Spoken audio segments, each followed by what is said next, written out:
नमस्कार। समसामयिक मुद्दों और उसके विश्लेषण के साथ आजकल में मैं हूं आपके साथ अनुरंजन झा। सबसे पहले अहम खबरें। भारत की पहली कोरोना वैक्सीन कोवैक्सीन के ह्यूमन ट्रायल को मिली मंजूरी।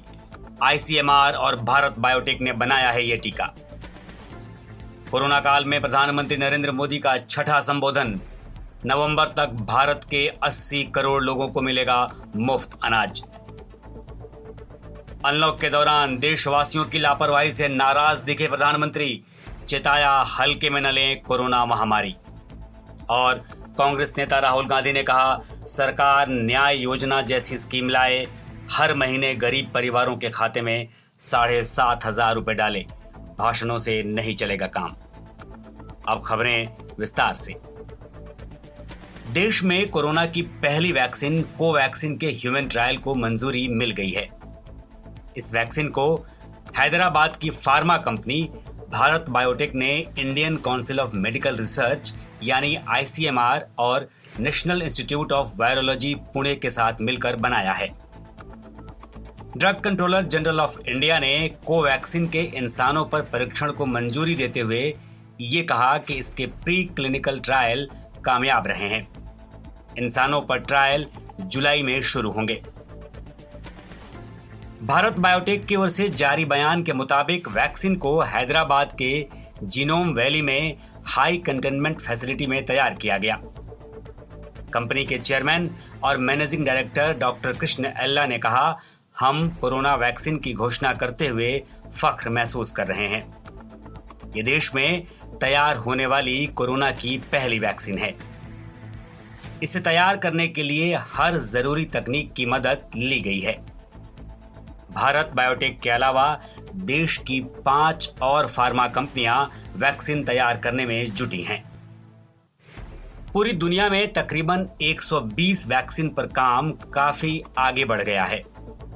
ऑक्सफोर्ड के वैज्ञानिक जो वैक्सीन तैयार कर रहे हैं वो अब लगभग फाइनल स्टेज में है। ऐसे में भारत की इस पहली वैक्सीन से भी लोगों को काफी राहत मिली होगी। इंसानों पर परीक्षण के कई दौर होते हैं, उनमें सफल होने के बाद ही वैक्सीन बाजार में आम लोगों के लिए उपलब्ध हो पाएगी। इंसानों पर ट्रायल के दौर तक पहुंचना भी अपने आप में एक उपलब्धि है, लेकिन अभी सफर काफी लंबा है। कोरोना काल में छठी बार देश को संबोधित करते हुए प्रधानमंत्री नरेंद्र मोदी ने गरीबों और जरूरतमंदों के लिए बड़ा ऐलान किया। उन्होंने बताया कि मुफ्त अनाज देने की योजना अब अगले 5 महीनों तक जारी रहेगी। पीएम ने कहा कि त्योहारों का मौसम आ रहा है, जरूरतें और खर्चे बढ़ेंगे। ऐसे में सरकार ने फैसला किया है कि 80 करोड़ से ज्यादा लोगों को मुफ्त अनाज देने वाली योजना नवंबर तक लागू रहेगी। सरकार इन 5 महीने तक 80 करोड़ से ज्यादा देशवासियों को 5 किलो गेहूं या 5 किलो चावल मुफ्त देगी। साथ ही प्रत्येक परिवार को 1 किलो चना भी मुफ्त में मिलेगा। प्रधानमंत्री नरेंद्र मोदी राष्ट्र के नाम संबोधन में थोड़े नाराज भी नजर आए। कुछ देशवासियों की लापरवाही भरे रवैये से आहत मोदी ने कहा, अनलॉक 1 के बाद से लापरवाही जरा बढ़ती जा रही है। प्रधानमंत्री ने कहा कि कोरोना से बचने के लिए अब हमें ज्यादा सतर्क रहने की जरूरत है। मोदी ने कहा कि जो लोग नियमों और सावधानियों का पालन नहीं कर रहे हैं उन्हें टोकना और समझाना होगा। प्रशासन को भी सख्ती करनी होगी। प्रधानमंत्री के आज के संबोधन को लेकर कल से ही न्यूज चैनलों पर लंबी बहस चल रही थी। तरह तरह के कयास लगाए जा रहे थे। ऐसा लग रहा था कि प्रधानमंत्री चीन को लेकर कुछ बातें करेंगे। टिकटॉक समेत चीन के 59 ऐप पर रोक लगाए जाने के बाद लोगों का सारा ध्यान वैसी ही किसी घोषणा पर था, लेकिन प्रधानमंत्री ने ऐसा कुछ नहीं किया। चीन का जिक्र तक नहीं किया। ठीक 4 बजे आए और महज 16 मिनट बोलकर चले गए। प्रधानमंत्री ने 2 मुख्य बातें की। पहली, गरीब परिवारों के लिए अन्न योजना को दीपावली और छठ तक बढ़ा दिया, यानी नवंबर तक। ये 30 जून को ही खत्म हो रहा था। यहाँ छठ का भी जिक्र थोड़ा राजनीतिक लग रहा है। छठ बिहार का सबसे बड़ा पर्व है और वहां नवंबर में ही चुनाव है। दूसरी बात, अनलॉक होते देश में हमें ज्यादा सतर्क रहने की जरूरत है, पर अब हम ज्यादा लापरवाह होते जा रहे हैं। प्रधानमंत्री पहले भी साफ कर चुके हैं कि जब तक वैक्सीन या किसी दवा की खोज नहीं हो जाती, तब तक हमें सतर्क रहकर ही इस बीमारी से मुकाबला करना होगा। ऐसे में लापरवाही देश को भारी पड़ रही है और इससे बचना जरूरी है। प्रधानमंत्री को भी लगता है कि बीमारी अभी बुरे दौर में है।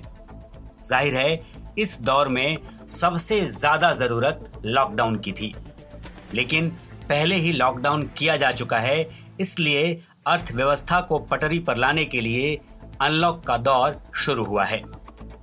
ऐसे में प्रधानमंत्री का दर्द भी साफ नजर आता है। प्रधानमंत्री के संबोधन से ठीक पहले कांग्रेस नेता राहुल गांधी ने प्रधानमंत्री नरेंद्र मोदी को सलाह दी और कहा कि अभी देश के लोगों के हाथों में पैसा पहुंचाने की जरूरत है। राहुल ने कहा, कोरोना ने अर्थव्यवस्था को जबरदस्त चोट पहुंचाई है। इससे सबसे ज्यादा नुकसान गरीबों, मजदूरों और मध्यम वर्ग को पहुंचा है। इसके लिए सरकार न्याय योजना जैसी एक स्कीम लेकर आए। ये ज्यादा लंबी भले ना हो, 6 महीने के लिए ही हो, लेकिन इसके तहत हर गरीब परिवार के खाते में 7,500 रुपए हर महीने डाले जाएं। राहुल ने कहा कि इससे डिमांड बढ़ेगी और अर्थव्यवस्था फिर रास्ते पर आएगी। हालांकि सरकार इससे 3-4 बार इनकार कर चुकी है। उनका कहना है कि पैसा नहीं है। लेकिन मैं याद दिला दूं कि सरकार ने 15 बड़े उद्योगपतियों का लाखों करोड़ों का टैक्स माफ कर दिया, इसलिए पैसा सरकार के पास है। भाइयों और बहनों, नमस्कार। पिछले 3 महीनों में कोरोना ने हिंदुस्तान की अर्थव्यवस्था को नष्ट कर दिया है। जबरदस्त चोट लगी, बहुत नुकसान हुआ, पूरा देश जानता है। सबसे ज्यादा नुकसान, सबसे ज्यादा चोट गरीबों को, मजदूरों को, मध्यम वर्ग को और सैलरीड क्लास को हुआ। हमने सरकार को 3-4 बार सुझाव दिया, न्याय योजना जैसी एक योजना लागू कीजिए, परमानेंट ना हो, 6 महीने के लिए चलाइए। हर गरीब परिवार के बैंक अकाउंट में 7,500 रुपये महीने का डालिए। इससे डिमांड क्रिएट होगा, अर्थव्यवस्था फिर से चालू होगी। सरकार ने मना कर दिया, एक बार नहीं 3-4 बार उन्होंने मना किया। कारण क्या दिया? उन्होंने कहा कि हमारे पास पैसा नहीं है। मैं देश को याद दिलाना चाहता हूं कि सरकार ने लाखों करोड़ रुपए 15 सबसे अमीर क्रोनी कैपिटलिस्ट का टैक्स माफ किया था।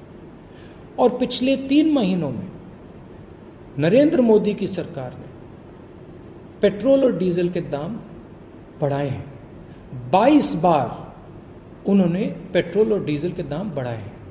पैसे की कोई कमी नहीं है। 3 लाख करोड़ रुपए सरकार के पास है। तो नरेंद्र मोदी जी, न्याय योजना जैसी योजना लागू कीजिए, 6 महीने के लिए चलाइए और हर गरीब परिवार को 7,500 रुपये महीना का दीजिए। और एक दूसरा सवाल है, आपसे सवाल है, नरेंद्र मोदी जी से सवाल है। पूरा देश जानता है कि चाइना ने हिंदुस्तान की पवित्र जमीन छीनी है। हम सब जानते हैं कि चाइना लद्दाख में 4 जगह अंदर बैठा हुआ है।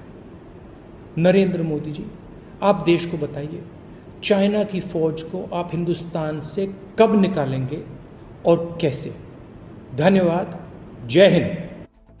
ये थी राहुल गांधी की बातें। ये सच है कि देश की अर्थव्यवस्था चरमरा चुकी है। ये भी सच है कि सरकार ने 20 लाख करोड़ के राहत पैकेज की घोषणा की है।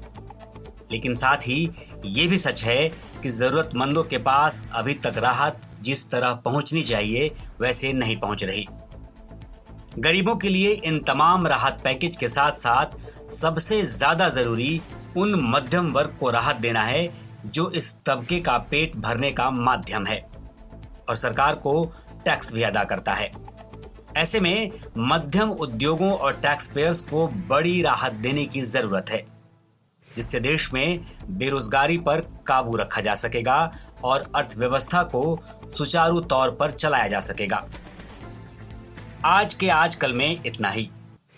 ताज़ा अपडेट के साथ हम फिर हाजिर होंगे। तब तक आप सुनते रहिए द वेब रेडियो। लॉगिन कीजिए www.thewebradio.in। नमस्कार।